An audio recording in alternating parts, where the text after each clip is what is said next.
عزم سفر عراق یا وہ تاریخ 8 ذی الحج سن 60 ہجری تھی. تاہم جلال الدین سیوطی نے اپنی کتاب تاریخ الخلفاء میں لکھا ہے کہ امام علی مقام حسین علیہ السلام 10 ذی الحج سن 60 ہجری یعنی 10 ذی الحج 60 ہجری کو اپنے اہل بیت کے ساتھ، جس میں مرد، عورتیں اور بچے شامل تھے، مکہ المکرمہ سے عراق کی طرف روانہ ہو گئے. لیکن 8 یا 9 ذی الحج والے دن زیادہ صحیح قول ہے، کیونکہ آپ نے حج بیت اللہ کو عمرہ میں بدلا اور دم میں جانور ذبح کر کے تشریف لے گئے. معزز دوستو، مکہ سے کربلا تک کے اس سفر کے دوران امام علی مقام حسین ابن علی نے متعدد مقامات پر قیام فرمایا. مختلف تاریخوں میں آپ کے قیام کی منازل کی تعداد میں اختلاف ہے، تاہم وہ مقامات جہاں امام حسین نے یا تو قیام فرمایا یا دوران سفر کوئی اہم واقعہ پیش آیا اور جن کے بارے میں مورخین کی اکثریت کا اتفاق ہے کہ اس کی تفصیل کچھ یوں ہے. پہلا پڑاؤ مقام ابطح. معزز دوستو، امام تبری کے مطابق امام حسین مکہ سے روانہ ہوئے تو ابھی آپ مکہ اور مینا کے درمیان ابطح نامی مقام پر ہی پہنچے تھے کہ آپ کی ملاقات یزید بن ثبیت سے ہوئی جو بصرہ کے رہنے والے تھے، اور امام حسین کی مکہ آمد کا سن کر آپ کی خدمت میں حاضر ہونے چل پڑے تھے. یزید بن ثبیت قافلہ امام حسین میں شامل ہو گئے اور روز عاشوراء اپنے 2 بیٹوں کے ہمراہ کربلا میں امام کے ساتھ شہید ہوئے. دوسرا پڑاؤ مقام تنعیم. معزز دوستو، اس کے بعد جب امام علی مقام کا قافلہ مقام تنعیم پہنچا تو یہاں آپ کا دوسرا پڑاؤ ہوا، اور اس مقام پر آپ علیہ السلام نے یمن سے آنے والے ایک قافلے سے اونٹ کرائے پر لیے. ایک روایت کے مطابق اسی مقام پر آپ کی ملاقات حضرت عبداللہ بن عمر سے بھی ہوئی، جنہوں نے آپ کو کوفہ کے سفر سے منع کیا اور کوفہ والوں کی بے وفائی کئی داستانیں سنائی. تیسرا پڑاؤ مقام صفا. دوستو، یہ وہ مقام ہے جس کے بارے میں امام تبری اپنی کتاب طبقات التبری میں صفحہ نمبر 212 میں بیان کرتے ہیں کہ یہاں آپ کی ملاقات عرب کے مشہور شاعر فرزدق بن غالب سے ہوئی، جس نے امام کے استفسار پر وہ تاریخی شعر کہا جس کا ترجمہ ہے کہ کوفہ کے عوام کے دل آپ کے ساتھ اور تلواریں بنو امیہ کے ساتھ. چوتھا پڑاؤ وادی عقیق. معزز دوستو، اس علاقے میں پانی اور سبزہ بہت تھا اور آبادیاں کثرت سے. اس منزل پر عبداللہ بن جعفر طیار کے دونوں صاحبزادے اون و محمد اپنے والد کا خط لے کر امام علی مقام حسین علیہ السلام کی خدمت میں حاضر ہوئے اور اپنے قافلے میں شمولیت کی درخواست کی، جو آپ علیہ السلام نے قبول فرمائی. پانچواں پڑاؤ وادی صفرا. دوستو، کتاب ایزان صفحہ 15 میں ہے کہ اس کے بعد امام علی مقام وادی صفرا پہنچے جو مدینہ کے قریب واقع ہے. یہاں آپ کی ملاقات مجمع بن زیاد اور عباد بن مہاجر سے ہوئی اور ان کی درخواست پر انہیں بھی اپنے قافلے میں شامل فرمایا، اور یہ دونوں اشخاص بھی کربلا میں آپ کے ساتھ شہید ہوئے. چھٹا پڑاؤ قام ذات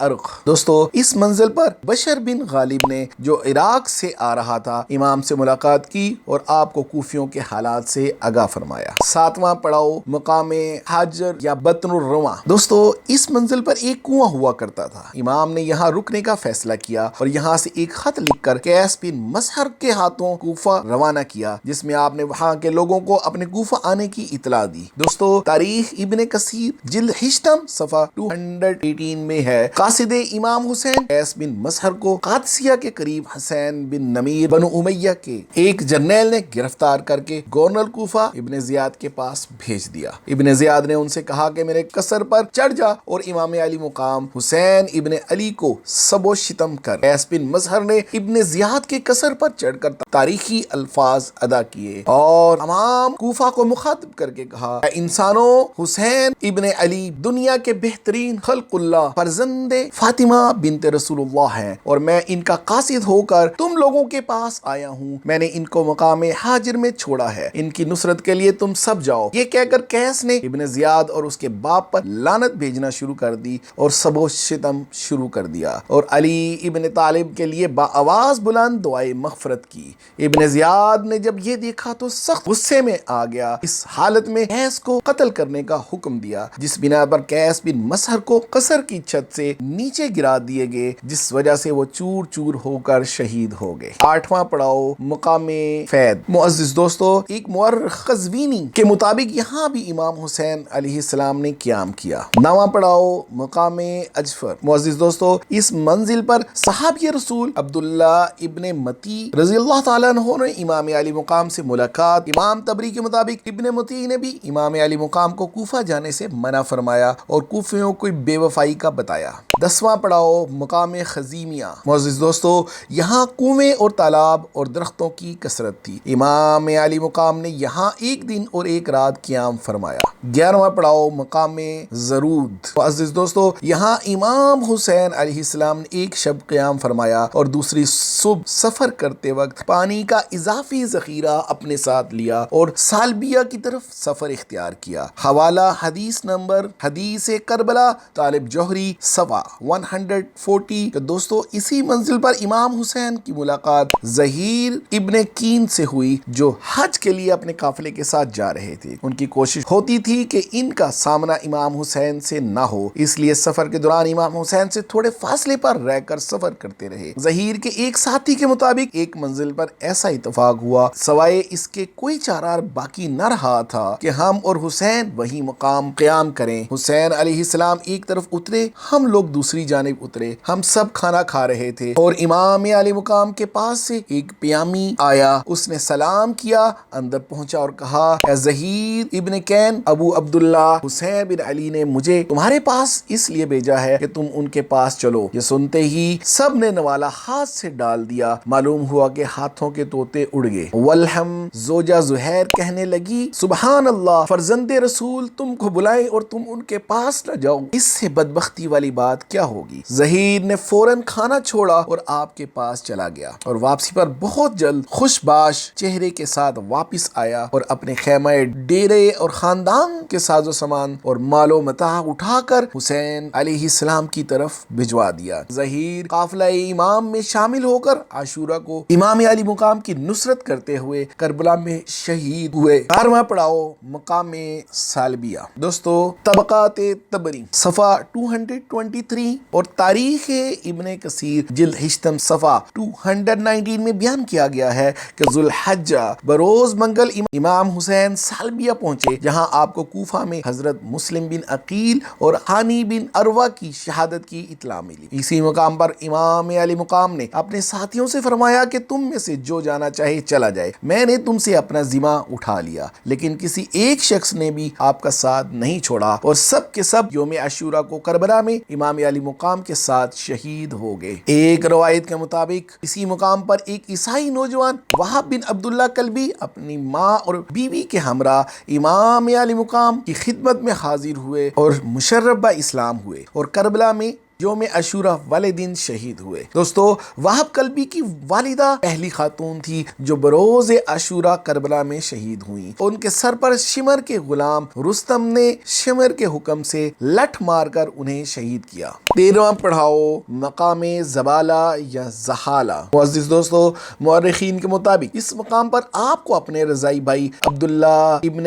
یقتر کی شہادت کی خبر ملی۔ 14واں پڑاؤ مقام شراف۔ دوستو، کتاب شہید انسانیت از علامہ سید علی نقوی صفحہ 268 میں بیان کیا گیا ہے کہ شراف وہ مقام ہے جہاں پانی کی فراوانی کے باعث کوفہ جانے والے اکثر قافلے قیام کرتے تھے۔ اس منزل پر امام علی مقام نے حکم دیا کہ پانی بھر لو اور مشکیں اور چھاگلیں پر کر لو۔ اس منزل سے آگے بڑھے اور غالباً یکم محرم الحرام سن 61 ہجری کا چاند فلک پر نمودار ہو چکا تھا۔ یہاں پر ایک شب بسر کی اور صبح کے وقت امام علی مقام نے جوانوں کو پانی ذخیرہ کرنے کا حکم دیا اور پھر اسی راستے پر سفر جاری رکھا۔ 15واں پڑاؤ مقام ذو حسم۔ دوستو، یکم محرم الحرام کی تاریخ دوپہر کو امام علی مقام کا قافلہ منزل شراف کی حدود سے آگے بڑھا تھا۔ کتاب شہید انسانیت از علامہ سید علی نقی نقوی صفحہ 268 میں لکھا ہے کہ دوپہر کا وقت تھا، دور سے گرد دیکھ کر راہیوں میں سے کوئی تکبیر کہہ اٹھا۔ کسی نے نعرے تکبیر کا ورد کی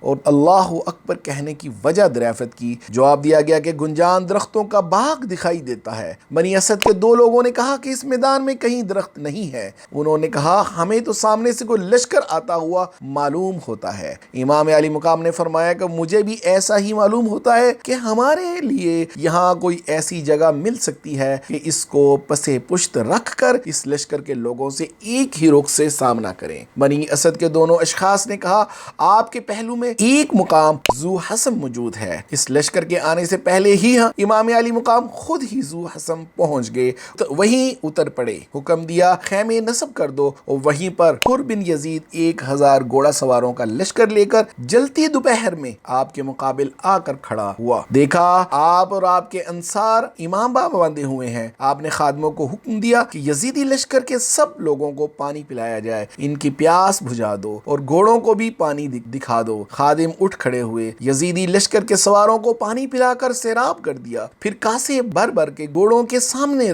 لے کر گئے۔ گھوڑا جب 3 یا 4 یا 5 دفعہ پانی میں منہ ڈال چکتا تو برتن کو ہٹا کر دوسرے گھوڑے کو پانی پلاتے تھے۔ اسی طرح امام علی مقام کے حکم پر سب گھوڑوں کو پانی پلا کر سیراب کیا گیا۔ امام کا حر بن یزید کے ایک سپاہی سے حسن سلوک۔ دوستو، حر بن یزید کی فوج کا ایک شخص پیچھے رہ گیا تھا۔ وہ بیان کرتا ہے کہ امام علی مقام نے میری اور میرے گھوڑے کی حالت جو پیاس سے ہو رہی تھی دیکھی تو کہا راویہ کو بٹھاؤ۔ میں مشک کو راویہ سمجھا تو آپ نے کہا اے لڑکے اونٹ کو بٹھا۔ میں نے اونٹ کو بٹھایا تو کہا پیو۔ جب میں پیتا تو مشک سے پانی انڈیل پڑتا تھا۔ آپ نے کہا مشک کے دہانے کو الٹ دو، مجھ سے الٹا نہ گیا۔ آپ خود اٹھ کھڑے ہوئے اور دہانے کو الٹ دیا۔ میں نے پانی پیا، اپنے گھوڑے کو بھی پانی پلایا۔ دوستو، طبقات الطبری صفحہ 227 میں بیان کیا گیا ہے کہ 1000 سواروں کے سپہ سالار حر بن یزید کا امام علی مقام کے پاس آنے کا سبب یہ تھا کہ جب یزیدی فوج کے ایک سپہ سالار حسین بن نمیر کو قادسیہ میں امام کے کوفہ جانے کی اطلاع ملی تو حر بن یزید کو حسین بن نمیر نے قادسیہ میں 1000 سپاہیوں کا دستہ دے کر امام علی مقام کا راستہ روکنے کے لیے بھیجا تھا۔ دوستو، ذو حسم میں جب ظہر کا وقت ہوا تو آپ نے اپنے ایک ساتھی حجاج بن مسروق جعفی کو اذان دینے کا حکم دیا، پھر مؤذن سے فرمایا اقامت کہو۔ اس نے اقامت کہی تو امام علی مقام امام حسین علیہ السلام نے حر بن یزید سے پوچھا تم لوگ کیا الگ نماز پڑھو گے؟ حر نے کہا نہیں، ہم سب آپ کے ساتھ نماز پڑھیں گے۔ آپ نے سب کو نماز پڑھائی۔ آپ نے یزید کے 1000 لشکر سمیت سب کی امامت کرائی اور اپنے خیمے میں واپس تشریف لے گئے۔ طبقات الطبری صفحہ 228 میں ہے کہ امام علی مقام مولا حسین علیہ السلام نے نماز عصر کی بھی اسی طرح یزیدی لشکر کی بھی امامت فرمائی، جس کے بعد آپ نے حر بن یزید کے لشکر سے خطاب فرمایا اور وہ کوفہ والوں کے اصرار پر یہاں آئے ہیں۔ اب اگر کوفہ والوں کو امام کا کوفہ آنا منظور نہیں تو واپس مدینہ چلے جاتے ہیں۔ امام علی مقام نے وہ خطوط بھی حر بن یزید کو دکھائے جو انہیں لکھے گئے تھے۔ حر نے جواب دیا کہ یہ خطوط جن لوگوں نے لکھے ہیں ہم ان میں سے نہیں ہیں۔ حر نے مزید کہا کہ نہ وہ امام علی مقام سے جنگ کرے گا اور نہ ہی انہیں مدینہ واپس جانے دے گا۔ حر بن یزید نے کہا کہ وہ ابن زیاد کے حکم کی تعمیل کرتے ہوئے امام کو ابن زیاد تک لے جانا چاہتا ہے۔ تاہم امام کے انکار پر حر نے کہا کہ اگر امام علی مقام اس کا کہا نہیں مانتے تو وہ کسی ایسے راستے پر چلیں جو نہ کوفہ جاتا ہو اور نہ مدینہ۔ دوستو، اس گفتگو کے بعد امام علی مقام پھر روانہ ہوئے تو حر بن یزید نے آپ کے قافلے کو چاروں طرف سے اپنے سواروں سے گھیر لیا اور وہ بھی آپ کے ساتھ ساتھ روانہ ہوا۔ دوستو، یہ قافلہ اہل البیت الاطہار کو لے کر کب کربلا کے میدان میں پہنچا اور وہاں پر ابن زیاد کے لشکر نے امام علی مقام اور ان کے اہل بیت کے اوپر کون کون سے ظلم ڈھائے اور آپ کے کون کون سے ساتھیوں نے کربلا میں شہادت کا رتبہ حاصل کیا، یہ المناک اور دردناک داستان انشاءاللہ واقعہ کربلا کے اگلے حصوں میں بیان کیا جائے گا۔ اب تک کے لیے اتنا ہی۔ اسی کے ساتھ مجھے آج کی ویڈیو اچھی لگے تو لائک اور شیئر کرنا مت بھولیے گا، اور واقعہ کربلا کی مکمل تفسیر جاننے کے لیے ہمارے آنے والے ویڈیوز ضرور دیکھیں۔ اگر آپ نے ابھی تک میرے چینل نبیل شو آفیشیل کو سبسکرائب نہیں کیا تو ابھی کر لیجئے اور ساتھ میں دیے گئے بیل آئیکن کا بٹن بھی دبا دیجئے تاکہ آپ کو میری آنے والی تمام ویڈیوز بر وقت ملتی رہیں۔ اب تک کے لیے اتنا ہی۔ بہت جلد اپنے اگلے ویلاگ میں آپ سے دوبارہ مخاطب ہوں گا۔ اپنے عزیز و اقارب اور گرد و نواح میں رہنے والے لوگوں کا خیال رکھیں۔ اللہ حافظ۔